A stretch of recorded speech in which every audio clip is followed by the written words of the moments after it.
if you can get advice to a US leader that's relocating to Singapore or having a job assignment in Singapore, what would be your tips that you will share with him?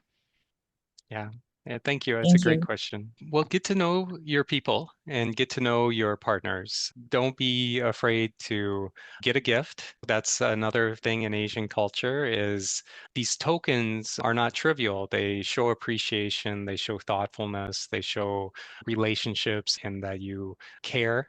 And that's something that I would tell any American because in America, it's not as typical at all. The first time you meet somebody, it's rather atypical to bring a gift in the United States. But in Asia, it's a very pleasant icebreaker. And I think a beautiful part of the culture, both in Singapore and in the Asian culture as a whole. So I would say that firstly, as an American, get attuned to doing that and become thoughtful in these ways.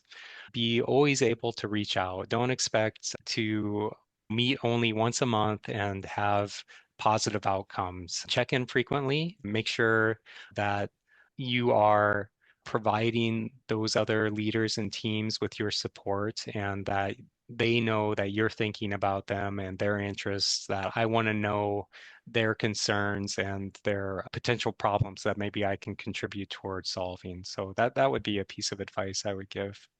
And then also be there to support in other ways too. Like if there is a opportunity to join an adjacent team, even though I may not have a direct interest in the conversation, I found that that's an appreciated effort. And anytime I can lend a hand in that realm, I'm glad to do so. A lot is circling around relationship building, it seems. Absolutely. Having a very strong relationship base that helps you to drive your things or ensure the success of your projects even stronger. Yep, absolutely, Simon. Yep. And I Okay. appreciate all the help from your team too, by the way. So while we're on that topic. Yes, we are going to have a Yeah. team building soon Yeah. across the department. So I think that's very different. I think we have not done that before. So Yeah. No, I'm looking forward to it. yes, me too. Because we talked about like initially building trust and how building back trust is lost. And then I just wanted to ask like what matters more to Justin in terms of maintaining the trust once you build it or you build it. But you just rightfully pointed out about checking in very often and continue maintaining that kind of a trust there. I think you've rightfully pointed that out as an advice to whoever that comes. Maybe just one more thing, Sure, I guess, Youngwei. in terms of building trust and like activities, right? Like in your view, in the Singapore context, do you think that it takes more patience to do that, or like, is it more of task oriented, or having a bit more urgency, being more driven in terms of the outcome kind of thing in order to build the trust? Which matters more? Taking time, because sometimes taking time, you're not so sure, right? Like, I don't know on the whole, right? That's a great question, Young Ming. I would say it's about the longer term. So US is a very transactional society, and I don't necessarily mean that in a bad way, but in the US, I'll do this for you, you do this for me, then we leave it at that, and we can maybe come back later and do the same thing, right? Whereas I think the Singaporean and the Asian viewpoint is longer scale. And taken at the longer scale, right? On average, it's probably very close to the same. It's just that you're investing in one another early on, and then the outcomes become faster and faster, right? Like for example, because you've come to know me, I've come to know you, we can anticipate each other's needs.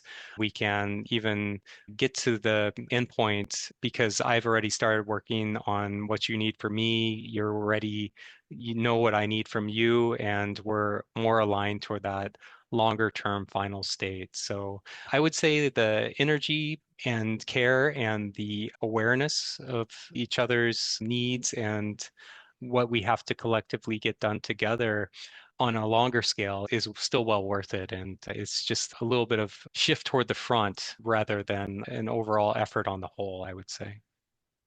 nice, thanks, thank you, Justin. No, thank you for the insightful question. Thank you.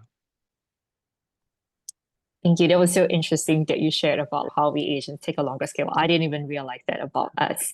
Yeah. Oh, hey, David. Sorry, join later. David here.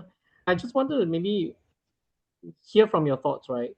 US is a big country, a big place, right? Do you Sure. think that the culture that enables trust is different depending on which region you come from? what are cultural nuances and differences you would give an advice to a Singaporean looking to maybe integrate there, and vice versa as well?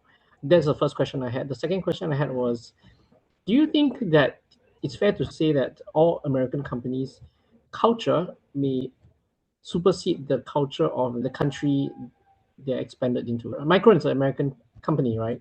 Do you feel like parts of the values and the ways of working is reflective of the American culture, and how do you think that interplays? Oh, sure. Yeah. Yeah, David, thanks for those great questions. Maybe I could just take a moment to remark within a given culture, there's always going to be a spectrum of personalities and behaviors, approaches. So I really appreciate that too. I love the Singaporean humor. I love all the folks, right? And you would say, like, you could take a group of Singaporeans, you could take a group of Americans, you would find differences within each respective group, and it would overlap to a great extent. So when we're talking about differences, I think the similarities are also pretty remarkable, and that's the way we can engage one another and really enjoy each other as individuals. So taking that kind of same perspective to different parts of the United States, definitely there are cultural differences in different regions, right? Like you think of the Atlantic Northeast, right? New Yorkers, folks from Pennsylvania, folks from the Eastern Seaboard, they're known for, if you could say, perhaps acting rudely, but they're not rude. They're just very direct, taken to an extreme, right? So, and you're right, like, for example, if somebody's honking their horn in their automobile at you in the seaboard, that's just taken to be the way it is, right? That's kind of how people communicate. If you honk your horn, in contrast, in the Western United States, that is actually akin to violence. So you don't want to do that, right? So you got to be aware of just those different sensitivities, right? If you go down south, people are super nice, known for hospitality, but that doesn't always mean that the person who's being nice to you is actually intending well, right? So I think just knowing those different decorums is important, right? Because it may just be a way that people are interacting, right? But on the whole, I believe people are fundamentally good, right? And that you can get along very well in any part of the United States, but you have to be aware of those different approaches. I come from the Midwest, by the way, so I'm from a state called Iowa. I'm sure you guys know that it's a more reserved place. People are thought to be more soft-spoken and so forth in Iowa and so forth. But at the same time, I think the difference between a set of Iowans is maybe comparable to the difference between Californians and New Yorkers and so forth. On your question on company culture, I think that's a good one, because certainly within Micron, if we could brag a little bit, I really love the Micron culture, that we respect diversity, we respect the ability for anybody to contribute, no matter if they're first day on the job or an intern versus a director like myself and Simon, or an executive leader, right? We feel that everybody has a voice, the ability to belong. We celebrate differences and we celebrate diversity, whether it's diversity of culture, ethnicity, neurodiversity, sexual orientation, religion. There's a place for everybody here at Micron to really do what we do and to drive that innovation and to work in a place of ideals and ideas, right? So there's not a limitation there. So I think that's the same at every Micron site across the globe. And I think that's a way that our company culture's been able to create a workplace where we can all work together like that. Now, I could imagine it's very different at other companies, or could potentially be different at other companies. So, but I can't really speak to that directly, but it's just something I really enjoy about Micron. Thanks, Justin. That was super insightful. Plenty to think about when it comes to the regions and how there's so many diverse cultures within the community, even, right? Yeah. Yeah. Cool. Yeah. Simin, over to you if you've got any other questions. I think talking about the diversity in Micron as well in Singapore, we have a real mix of different people from different places coming in, right? Even in Singapore. So other than your interactions with locals, is there anything that you think Singaporeans versus other team members from other countries in Singapore, is there any differences in how your build trust, or how do you all interact during a work setting? So, yeah, good question, Simon, and I'd like to, of course, reflect a little bit on that. I think it's helpful to kind of mirror how a person is approaching you. Like in that way, maybe I don't understand all the history in every instance and all the faux pas and so forth, but I find that, if I talk to somebody like they're talking to me, or if they have a way of approaching or a way of communication, even in writing styles, right? If I mirror, I find that it's generally a good approach, right? Because that helps, at least I'm there on equal terms. And so, for example, if somebody's would demur, instead of saying, no, we can't do that, they would say, oh, maybe that's something we can look at, or maybe that's difficult, right? That's a thing to pick up on, and then kind of understand that that's how we're communicating with one another. And I think that's fine. Yeah, I think that's actually great that if you can approach folks on their terms, then